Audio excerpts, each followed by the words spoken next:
नमस्कार साथियों, मैं आशीष यादव आप सभी का अपने इस वीडियो में स्वागत करता हूं। आज का टॉपिक भूगोल से संबंधित टॉपिक है, महाद्वीपों के सिद्धांत के संबंधित है। विग्नर का महाद्वीपीय विस्थापन सिद्धांत। देखते हैं इस सिद्धांत के बारे में। जर्मन की एक प्रसिद्ध भूगोलवेत्ता थे विग्नर। इनका पूरा नाम था अल्फ्रेड विग्नर। इन्होंने 1912 ईस्वी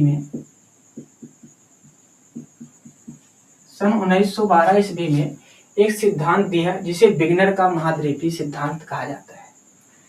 विग्नर महोदय के अनुसार इन्होंने बताया कि हमारे जो पृथ्वी है, पहले एक जगह जितने भी महाद्वीप थे सब एक जगह इकट्ठा थे और इस इकट्ठे महाद्वीप का नाम पैंजिया कहा गया। क्योंकि ये हमारी मान लीजिए पृथ्वी है, इस पृथ्वी में जितने भी महाद्वीप थे सब एक दूसरे से सटे हुए थे और इस सटे हुए टोटल महाद्वीप को एक ही नाम दिया गया। उस पूरे का नाम दिया गया पैंजिया नाम दिया गया। और इस पैंजिया के किनारे चारों तरफ जो सागर था उसका नाम दिया गया पैंथलासा महासागर।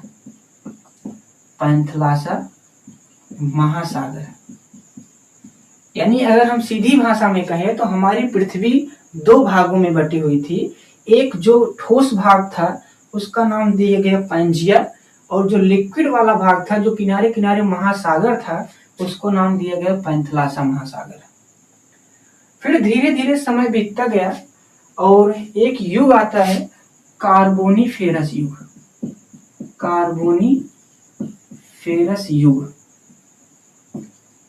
कार्बोनीफेरस युग से लेकर के ट्राइसिक युग तक इस पैंजिया का विभाजन होता रहा। यानी इस पैंजिया का क्या हुआ? विभाजन। और ये दो भागों में टूट करके, यहां से टूट करके ये अलग हुआ और उत्तरी भाग और दक्षिणी भाग में धीरे धीरे यहाँ पर विचलन होना शुरू हुआ। तो उत्तरी भाग को कहा गया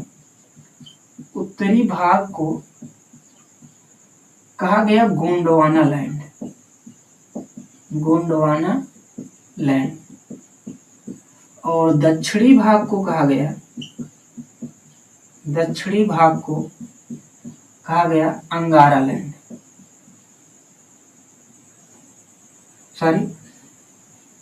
उत्तरी भाग को कहा गया अंगारा लैंड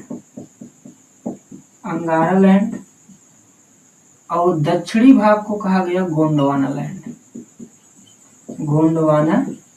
लैंड। यानी कुल मिला के कहें तो पैंजिया का विभाजन हुआ कार्बोनीफेरस युग से ट्राइसिक युग तक, इनके बीच विभाजन हुआ और उत्तरी भाग को अंगारा लैंड कहा गया, दक्षिणी भाग को गोंडवाना लैंड नाम से जाना जाने लगा। अब आगे चलते हैं धीरे धीरे। यही महाद्वीप आगे चल करके कुछ इस तरह से 7 महाद्वीपों में टूट जाएंगे जो वर्तमान की स्थिति को दर्शाते हैं। आगे चल करके यही अंगारा लैंड टूट करके उत्तरी अमेरिका, यूरोप, एशिया महाद्वीप का निर्माण करते हैं। उत्तरी अमेरिका, यूरोप और एशिया महाद्वीप का निर्माण अंगारा लैंड से होता है। बाकी गोंडवाना लैंड से हमारा हो जाएगा दक्षिणी अमेरिका, अफ्रीका, दक्षिणी अमेरिका, अफ्रीका और ऑस्ट्रेलिया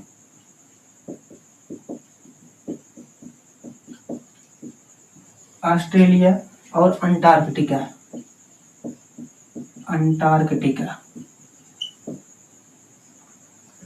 और ये जो भारत है, भारत धीरे धीरे जा करके एशिया महाद्वीप में विस्थापित होकर के एशिया में जाके जुड़ जाएगा। तो कुल मिला के एशिया महाद्वीप में ही भारत, उसे हम प्रायद्वीपीय भारत बोलते हैं। प्रायद्वीपीय भारत जो है एशिया महाद्वीप में आके जुड़ जाएगा। इस प्रकार से टोटल हमारे 7 महाद्वीपों का निर्माण होता है। फिर से एक बार समझेंगे। अल्फ्रेड विग्नर 1912 ईस्वी में इन्होंने सिद्धांत देते हैं कि पूरे महाद्वीप पहले इकट्ठा होकर एक ही जगह थे, जिसे पैंजिया नाम दिया गया। इसके किनारे किनारे महासागर था, जिसे पैंथलासा महासागर बताया गया। कार्बोनिफेरस युग से ट्राइसिक युग के बीच में पैंजिया का विभाजन होता है। उत्तरी भाग को कहा गया अंगारा लैंड, दक्षिणी भाग को गोंडवाना लैंड कहा गया। अब अंगारा लैंड टूटता है, ये सब टूटते हैं जुरैसिक युग में। जुरैसिक युग धीरे धीरे आता है जुरैसिक युग, और जुरैसिक युग में अंगारा लैंड और गोंडवाना लैंड टूट करके अंगारा लैंड उत्तरी अमेरिका, यूरोप और एशिया का निर्माण हो जाता है। गोंडवाना लैंड में दक्षिणी अमेरिका, अफ्रीका, ऑस्ट्रेलिया और अंटार्कटिका का निर्माण हो जाता है। इस तरह से अब हमारे पास टोटल 7 महाद्वीप हैं, यानी कहें तो हमारी पृथ्वी पहले वेगनर के महाद्वीपीय सिद्धांत के अनुसार हमारी पृथ्वी पहले कुछ इस तरह थी, बीच में पैंजिया महाद्वीप, किनारे किनारे पैंथलासा महासागर। फिर लास्ट में वर्तमान स्थिति में इसके टूटने से इस तरह से निर्माण होता है कि ये महाद्वीप जो है धीरे धीरे विस्थापित हो गए, यानी ये जो सटे हुए थे धीरे धीरे दूर गए, और इस तरह से 7 महाद्वीपों का निर्माण हुआ। और इनके टूटने से बीच में एक महासागर बनता है, जिसे टेथिस महासागर कहते हैं। टेथिस महासागर, यानी कि अगर हम पूछे कि अंगारा लैंड और गोंडवाना लैंड के बीच में जो गैप बना उसको किस नाम से जानते हैं? टेथिस महासागर के नाम से जानते थे। और अगर पूछा जाए कि प्रूफ क्या है, ये किस तरह से इस चीज को साबित किए कि हाँ इसी तरह से हुआ होगा, तो उन्होंने कुछ अपने सिद्धांत भी बताया। उनके अनुसार कहा गया कि जैसे ये दक्षिणी अमेरिका है, अगर हम देखें तो ये उठा हुआ पार्ट जो है यहाँ पे जा करके एडजस्ट हुआ होगा, तो देखने से लगता है कि ये इसी का टूटा हुआ भाग है। और इसको देखिए उठा वाला भाग अगर हम यहाँ से सेट करें तो जैसे लग रहा है कि हाँ इसी के टूटा हुआ भाग है, कुछ इस तरह से सटे हुए होंगे, ये पार्ट यहाँ आकर के एडजस्ट हुआ होगा। तो इस तरह से आज के महाद्वीपों को उन्होंने क्या किया, उसका गहन अध्ययन किया और उनको एक हिसाब से अपने दिमाग से सोचे होंगे कि हम किस तरह से इसको एडजस्ट कर दिया जाए कि अगर इनको आपस में टुकड़े को जोड़ दिया जाए तो कुछ इस तरह से निकल के चीजें आती हैं। और उन्होंने ऐसा सिद्धांत बताया जो काफी फेमस सिद्धांत है और कुछ हद तक सही भी माना जा सकता है। तो इस तरह से वेगनर के महाद्वीपीय सिद्धांत को हम लोगों ने बहुत अच्छे से समझा है। आशा करता हूँ कि बहुत ही अच्छे से समझ में आया होगा। तो अगर आज के समय में पूछा जाए कितने महाद्वीप हैं, तो टोटल 7 महाद्वीप हैं। उत्तरी अमेरिका, यूरोप, एशिया, अफ्रीका, दक्षिणी अमेरिका, अंटार्कटिका और ऑस्ट्रेलिया। सबसे बड़ा महाद्वीप पूछा जाए तो सबसे बड़ा जो महाद्वीप है, सबसे बड़ा महाद्वीप एशिया महाद्वीप बना, जिसके अंदर हमारा भारत भी आता है। और सबसे छोटा महाद्वीप आज के समय में, सबसे छोटा महाद्वीप ऑस्ट्रेलिया महाद्वीप हो जाता है। तो सबसे बड़ा महाद्वीप एशिया महाद्वीप, सबसे छोटा महाद्वीप ऑस्ट्रेलिया महाद्वीप। अगर ऐसा पूछा जाए कि एक ऐसा महाद्वीप जहां पर कोई भी मानव जात प्राणी नहीं पाई जाती है, तो अंटार्कटिका में शून्य जनसंख्या पाई जाती है। तो अंटार्कटिका महाद्वीप, क्योंकि यहाँ बहुत ज्यादा ठंडी होने के कारण यहाँ पर जीवन संभव नहीं है।